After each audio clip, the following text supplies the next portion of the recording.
এই যে ছবি আপনারা দেখছেন, তৃণমূল বিধায়ক সুদীপ্ত রায়ের বাড়ি ও নার্সিং হোমে এই মুহূর্তে সিবিআই আধিকারিকরা। আরজিকর মেডিকেলের রোগী কল্যাণ সমিতির চেয়ারম্যান সুদীপ্ত রায়, রাজ্য মেডিকেল কাউন্সিলের চেয়ারম্যান তৃণমূল বিধায়ক সুদীপ্ত রায়কে জিজ্ঞাসাবাদ করছেন।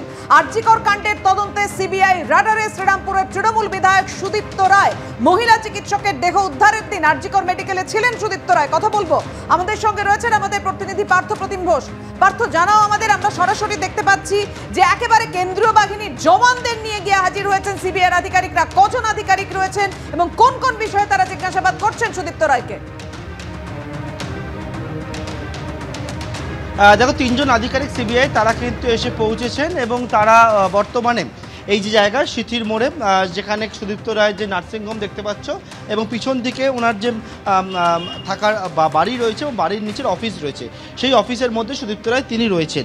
এবং থেকে ওনাকে জিজ্ঞাসাবাদ করার জন্য আমরা দেখতে পাই যে 2:15 নাগাদ সিবিআইয়ের টিম তারা এসে পৌঁছান এই জায়গায় এবং বর্তমানে ওনাকে সেই জিজ্ঞাসাবাদ তো করা হচ্ছেই, তার পাশাপাশি স্টেটমেন্ট রেকর্ড করার জন্য সিবিআই যে তারা কিন্তু স্টেটমেন্ট রেকর্ড সেটাও কিন্তু শুরু করেছেন। মূলত কেন? কারণ হচ্ছে সুদীপ্ত রায় তুমি জানো যে আরজিকর মেডিকেল কলেজ এবং হাসপাতালের রোগী কল্যাণ সমিতির চেয়ারম্যান, এবং রোগী কল্যাণ সমিতির চেয়ারম্যান তিনি ছিলেন, আছেনও বর্তমানে। এবং একেবারে আরজিকরে যে নৃশংস যে ঘটনাটি ঘটে, চিকিৎসককে খুন এবং ধর্ষণ এবং খুনের ঘটনাটি ঘটে, সেই দিন তুমি দেখেছো সেখানে কিন্তু সুদীপ্ত রায় রাত্রেবেলা সেখানে উপস্থিত হয়েছিলেন। এবং সিবিআই সূত্রে যেমনটা দাবি করা হচ্ছে সেটা হচ্ছে যে সেমিনার হলের মধ্যে এই খুন এবং ধর্ষণ খুনের ঘটনাটি ঘটে, সেই সেমিনার হলের মধ্যে অনেকেই সেখানে প্রবেশ করেছিল। সেই ভিডিও ইতিমধ্যে কিন্তু ভাইরাল হয়েছে এবং সেখানে দেখা যাচ্ছিল অনেকেই যে প্রশ্ন তুলেছিলেন যে সেখানে হচ্ছে অভিক দে, বিরূপাক্ষ বিশ্বাস, অনেকেই সেখানে তারা প্রবেশ করেছেন। এবং এই অভিক দে এবং বিরূপাক্ষ বিশ্বাস তাদেরকেও দেখা গিয়েছিল সুদীপ্ত রায় যখন সংবাদ মাধ্যম মুখোমুখি হচ্ছেন ওনার পাশে ওনাদেরকেও দেখা গিয়েছিল।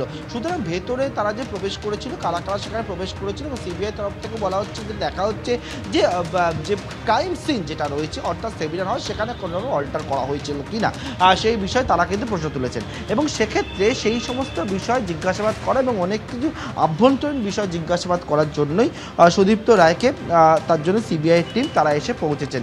এবং ভিতরে যে জায়গা আমার সহকর্মী অপূর্ব মাঝি যে ছবি তুলে ধরছে, এখানে সুদীপ্ত রায়ের যে অফিস ঘর রয়েছে এবং সেই অফিসের পাশাপাশি সামনের দিকটা হচ্ছে নার্সিংহোম এবং পিছন দিকে ওনার বাড়ি এবং বাড়ির নিচে অফিস ঘর।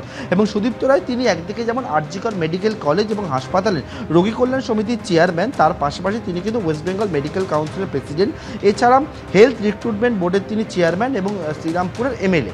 এবং ওনাকে জিজ্ঞাসাবাদ করতে চান সিবিআইয়ের গোয়েন্দারা। একবারে কেন্দ্রীয় বাহিনীকে সঙ্গে নিয়ে সিবিআইয়ের টিম তারা এসে পৌঁছেছেন এবং এসে বর্তমানে ওনার যে অফিস ঘর, সেই অফিস ঘরে ওনাকে জিজ্ঞাসাবাদ করা হচ্ছে।